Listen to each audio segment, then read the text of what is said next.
វៀតណាមគឺជាប្រទេសមួយក្នុងពិភពលោកដែលប្រឈមខ្លាំងបំផុតនឹងគ្រោះមហន្តរាយខ្យល់ព្យុះស៊ីក្លូនព្យុះទឹកភ្លៀងនិងទឹកជំនន់ដ៏ខ្លាំងក្លាជារៀងរាល់ឆ្នាំចន្លោះពីខែមិថុនាដល់ខែកញ្ញា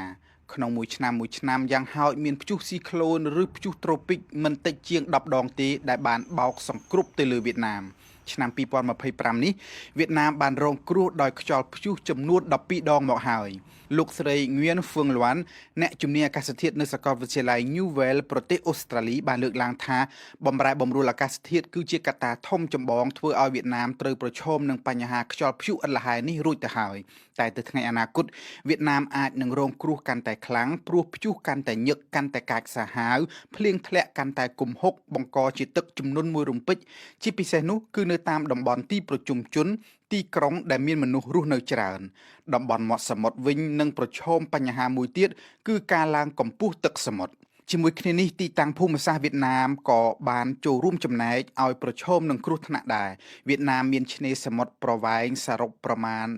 3200គីឡូម៉ែត្រនិងមានបណ្ដាញទឹកស្ទឹងប្រវែងសរុប2300គីឡូម៉ែត្រដែលកត្តាទាំងនេះអាចធ្វើឲ្យវៀតណាមប្រឈមនឹងគ្រោះទឹកជំនន់យ៉ាងងាយផ្អែកតាមការពន្យល់របស់អ្នកជំនាញខាងលើគឺសន្តានដីនិងភូមិសាស្ត្រវៀតណាមមិនសូវអនុញ្ញាតឲ្យទឹកអាចហូរតាមសម្រួលឬជ្រាបចូលដីបានលឿនរហ័សនោះឡើយជាងនេះទៀតការអភិវឌ្ឍកសាងទីក្រុងកាន់តែធំទៅ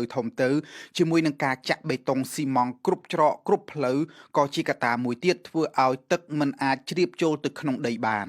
ការកសាងហេដ្ឋារចនាសម្ព័ន្ធទំនប់វារីអគ្គិសនីដែលតម្រូវឲ្យកាប់ព្រៃឈើនៅខាងលើតំបន់ភ្នំនិងខ្ពង់រាបក៏បានបន្ថែមធ្វើឲ្យទឹកហូរច្រោះចុះមកក្រោមយ៉ាងលឿនរហ័សហើយក៏បន្ថែមឲ្យប្រឈមនឹងគ្រោះថ្នាក់បាក់ដីផងដែរ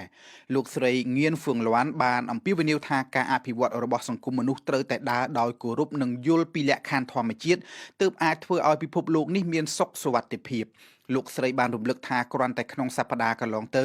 ទឹកជំនន់នៅភាគកណ្ដាលវៀតណាមបានផ្តាច់ជីវិតមនុស្សយ៉ាងហោច10នាក់ផ្ទះរាប់ម៉ឺនខ្នងត្រូវបំផ្លាញមិនថានៅទីក្រុងវេនិងទីក្រុងហួអានរដ្ឋធានីហាណូយក៏បានរងគ្រោះញឹកញាប់ផងដែរគិតពីដើមឆ្នាំ2025ដល់ខែកញ្ញាទឹកជំនន់និងគ្រោះបាក់ដីបានផ្តាច់ជីវិតមនុស្សយ៉ាងហោច187នាក់នៅវៀតណាមខ្យល់ព្យុះយ៉ាគីកាលពីឆ្នាំមុនវិញបានបណ្ដាលឲ្យស្លាប់មនុស្សច្រើនរយនាក់និងបានធ្វើឲ្យវៀតណាមខាតបង់ប្រាក់ចំនួន$1,600 លានគូក៏សម្គាល់ដែរថាប្រឈមនឹងគ្រោះមហន្តរាយធម្មជាតិទាំងនេះអាជ្ញាធរវៀតណាមបានចាត់វិធានការចាំបាច់មួយចំនួនដើម្បីបង្ការនិងផ្តល់ព័ត៌មានឲ្យបានលឿនរហ័សទៅកាន់ប្រជាជន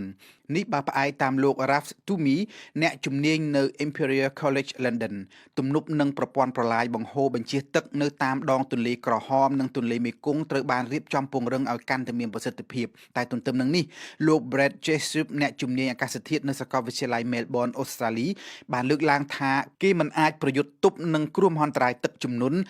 ដោយប្រើតែវិធីសាងសង់សំណង់ហេដ្ឋារចនាសម្ព័ន្ធដើម្បីបង្ការតែមួយមុខនោះទេព្រោះថាពុំនោះទេមានន័យថាត្រូវតែសាងសង់ថែមរហូតមិនស្វាងឡើយបន្ថែមពីវិធានការបង្ការទាំងនេះប្រទេសនីមួយៗត្រូវតែមានគោលនយោបាយដើម្បីឈានទៅកាត់បន្ថយហានិភ័យដែលមនុស្សជាអ្នកបង្កើតខ្លួនឯងមួយចំណែកធំ